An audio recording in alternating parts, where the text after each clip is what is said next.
Olá, pessoal, tudo bem? Meu nome é Felipe Tuon, eu sou médico infectologista, especialista em infecções bacterianas e antibióticos.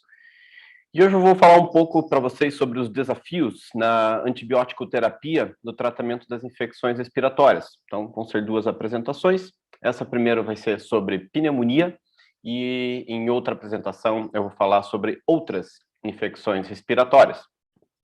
E essa discussão que eu vou trazer aqui para vocês, ela é um pouco mais exótica do que o habitual. Não vou falar diretamente sobre o tratamento, quais são os melhores antibióticos, mas vai ser um tipo de um brainstorm, onde eu vou trazer novidades, coisas diferentes que nós podemos fazer, tanto no diagnóstico quanto no tratamento das pneumonias.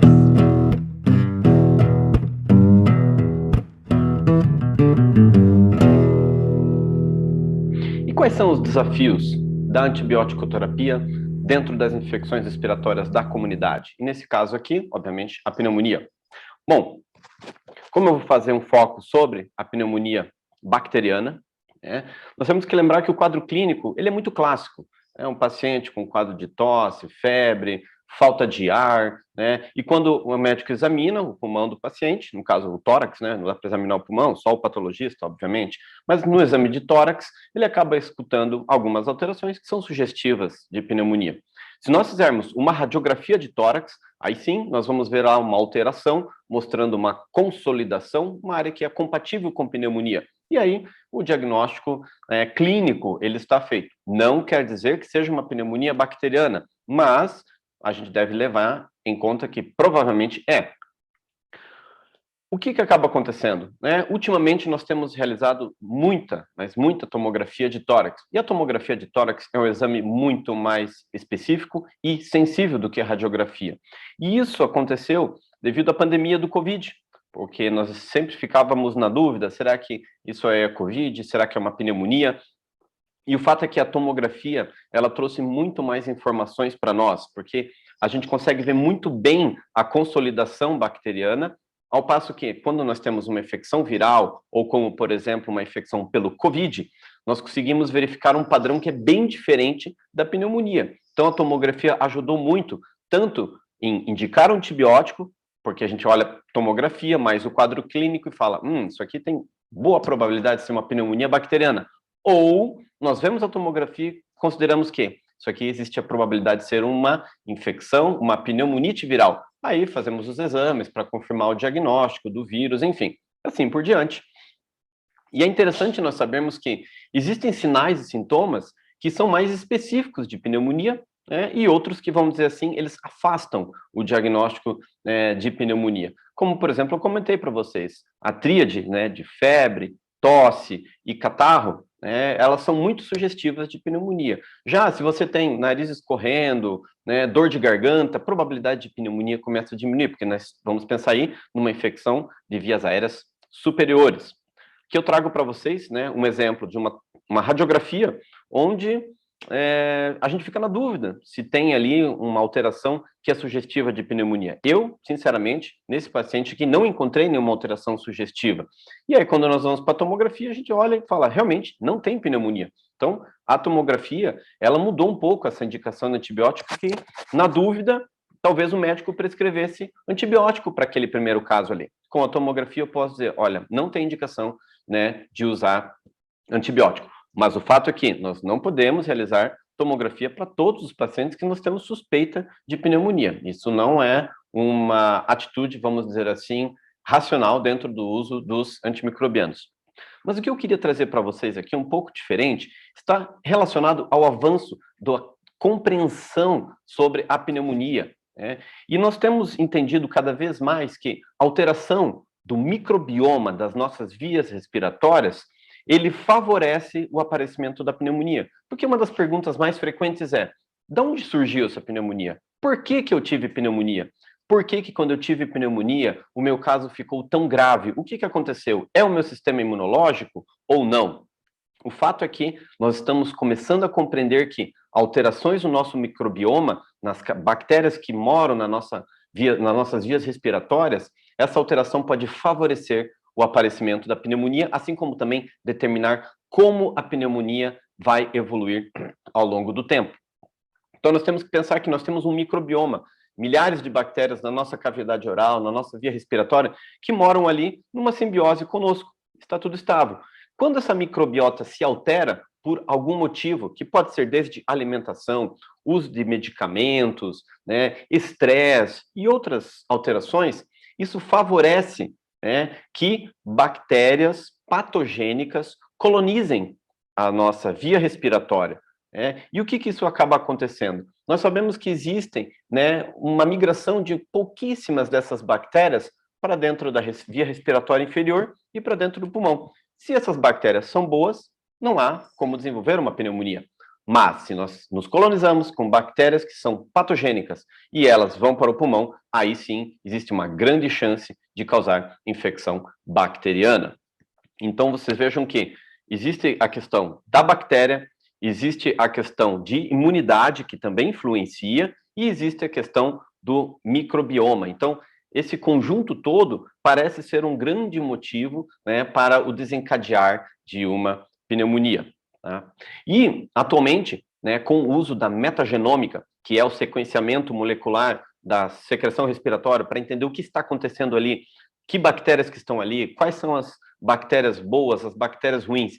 E com a metagenômica, eu consigo verificar o que está acontecendo do ponto de vista imunológico ali no lugar, porque eu consigo saber quais são os genes nossos que estão sendo expressos ali naquela região, e assim a gente pode compreender se essa resposta inflamatória ela está sendo prejudicial ou ela é simplesmente uma resposta inflamatória habitual, onde não está acontecendo uma pneumonia. O fato é que, se nós pensarmos num paciente com um quadro que nós consideramos como clássico de pneumonia, vejam esse trabalho que foi publicado no New England Journal of Medicine pela Sima Jain, e nós verificamos que boa parte dos quadros que nós achamos que é pneumonia, na realidade, são virais. Então, no gráfico ali, vocês podem ver que, por exemplo, pneumonia, muitas delas são causadas por vírus como o rinovírus, que é um vírus que causa resfriado, depois o vírus da gripe, que é o influenza A ou influenza B, e só a terceira causa é por bactéria. Então, nesse conhecimento, né, nós temos que pensar que a maioria das pneumonias elas são virais. E esse é um grande problema, porque provavelmente todos esses pacientes receberam antibiótico. E de todos esses pacientes que receberam antibiótico, quais realmente tinham uma infecção bacteriana? E se vocês verificarem ali nesse gráfico de pizza, tá, vocês vão ver que bactéria sozinha estava presente em apenas 11%. Então, há possibilidade, né, que aí em torno de 80% das vezes o antibiótico não estaria indicado. Bom, e aí, com relação ao avanço no tratamento, nós temos alguma novidade? Gente, se nós pegarmos os guidelines, que são, né, manuais que orientam a prescrição do antibiótico, qual que é o melhor antibiótico para ser usado nesse tipo de paciente, nesse tipo de bactéria, e assim por diante, de 1993, e nós formos para o último guideline publicado em 2019, poucas mudanças aconteceram.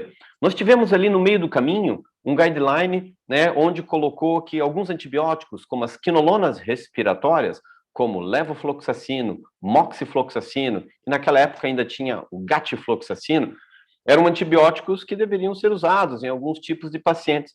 Mas nós sabemos que esses antibióticos têm um alto potencial de indução de resistência. Em áreas onde existe grandes casos de tuberculose, como, por exemplo, no nosso país, se o paciente tem uma pneumonia que, na realidade, pode ser uma tuberculose, isso pode atrapalhar no diagnóstico, porque ele diminui a quantidade das bactérias que causam a tuberculose, a gente não consegue achar a bactéria para fazer o diagnóstico, só que esse antibiótico que eu dei ali por 3, 5, 7 dias não é suficiente para curar a tuberculose, e o paciente vai ter um diagnóstico mais tardio. Então, pensar que usar quinolonas pode ser mais maléfico do que benéfico, né? Tivemos outras drogas, como, por exemplo, a ceftarolina, né, a lefamulina, que são antibióticos que têm um amplo espectro de ação. Mas será que nós precisamos de tudo isso? Né?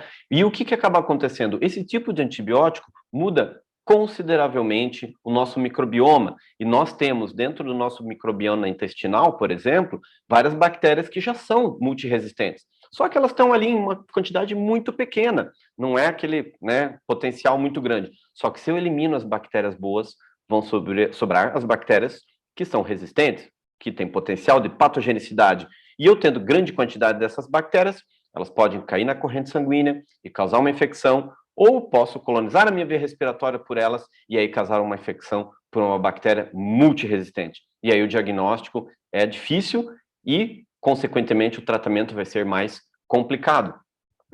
Vejam só, esse trabalho é muito interessante, né? Mostrando qual que é o problema de usar quinolonas respiratórias para o tratamento de uma pneumonia da comunidade. Então, vocês vejam que quando eu uso, né, uma quinolona respiratória, eu verifico que há uma mudança considerável da microbiota que está presente na minha cavidade oral e também no meu intestino, favorecendo bactérias que são mais patogênicas. Bom, Felipe, mas então o que eu uso, né? O que tem de novo? Nada. Nada de muito interessante que não sejam os velhos antibióticos que nós já usávamos antigamente, como, por exemplo, a amoxicilina.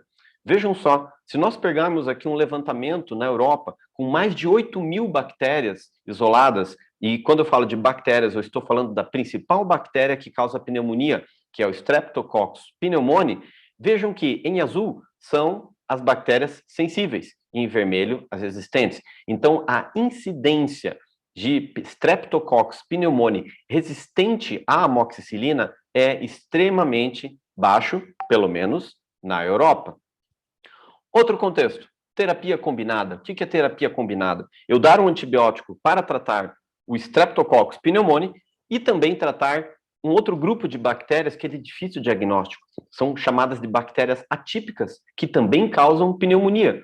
Lá naquele gráfico, naquele estudo do New England, um percentual bem considerável das pneumonias bacterianas eram causadas por 3 bactérias, que a gente chama de atípicas, que é a Legionella, Clamidófila e Mycoplasma. E nesse caso, a amoxicilina não tem ação.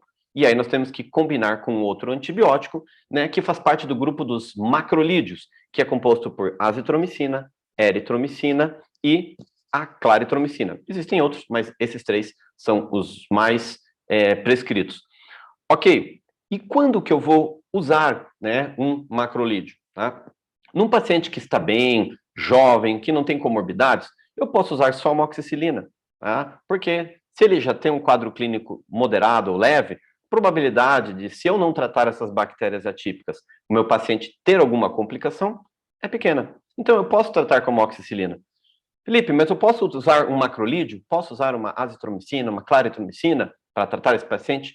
Pode. Nós temos um perfil de resistência aos macrolídeos que não é tão bom quanto um beta-lactâmico, como no caso a amoxicilina, mas também é uma alternativa.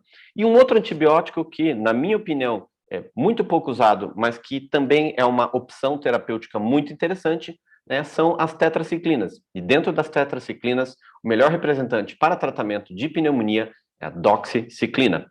Agora, num paciente que já tem comorbidades, um paciente que já tem algumas doenças de base, um paciente com quadro moderado, só a amoxicilina pode não ser seguro. E aí nós associamos a amoxicilina com um inibidor de beta-lactamase, que é o clavulanato. Então nós damos amoxicilina com clavulanato junto com um macrolídeo. E aqui os guidelines, eles recomendam essa alternativa, quando eu não posso usar, meu paciente tem uma alergia à amoxicilina com clavulanato, aí eu posso usar uma quinolona respiratória, e aí eu não vou precisar associar o macrolídeo. O paciente está grave, precisa de hospitalização, amoxicilina com clavulanato. Meu paciente vai para a UTI, eu posso continuar usando amoxiclavulanato, obviamente que eu vou usar injetável, associando aí sim a um macrolídeo. Uma outra questão muito interessante que diz respeito à dose que eu devo utilizar de um beta-lactâmico para tratar uma pneumonia. Quando o paciente está grave, vai para a UTI e você não tem amoxicilina com clavulanato injetável, que não é um antibiótico muito utilizado no Brasil, muitas vezes a gente acaba utilizando um outro antibiótico, que é uma cefalosporina de terceira geração, ceftriaxona. E esse aqui é um trabalho que nós fizemos uma revisão completa da literatura sobre estudos que avaliaram a dose da ceftriaxona. E nós encontramos que nós podemos utilizar 1 grama apenas uma vez ao dia, e não 2 gramas uma vez ao dia, ou 1 grama de 12 em 12, que essa dose ela é segura e, né, a gente acaba gastando menos com antibiótico, e a gente, né, um hospital que consegue poupar recursos, pode investir, né, em diagnóstico e em outros antibióticos. E, para finalizar, uma grande questão está em melhorias no diagnóstico. E, entre eles, está o uso dos biomarcadores. O que são biomarcadores? São moléculas que circulam na nossa corrente sanguínea, ou nós podemos dosá-las na secreção respiratória. E o principal biomarcador que nós temos utilizado se chama procalcitonina. E é um biomarcador muito interessante, porque quando ele está abaixo do seu limite, a probabilidade de que seja uma infecção bacteriana é baixa. Então, nesse caso, eu posso segurar o meu antibiótico, avaliar o meu paciente clinicamente e considerar a possibilidade de uma infecção viral mais provável. Só atenção! Para os micro-organismos atípicos, nem sempre a procalcitonina ela está elevada. Então, devemos ter esse cuidado. E uma outra característica dos biomarcadores é a sua redução do nível sérico a partir do momento que a gente faz um tratamento adequado. Então, ele também pode ser usado em algumas situações para eu tirar de uma forma mais precoce o meu antibiótico. Então, em resumo, uso racional de antibióticos na comunidade é imprescindível para que a gente evite a disseminação da resistência. Nós estamos evoluindo nos estudos do microbioma para entender muito bem como funciona a pneumonia e, obviamente, que é fundamental nós conhecermos o panorama de resistência da nossa cidade, no nosso hospital, no nosso país, para que a gente possa fazer as melhores escolhas no tratamento da pneumonia comunitária. Muito obrigado, gente. E eu vou fazer mais uma aula, então, sobre a parte de tratamento das infecções de vias respiratórias, mas agora das vias respiratórias altas.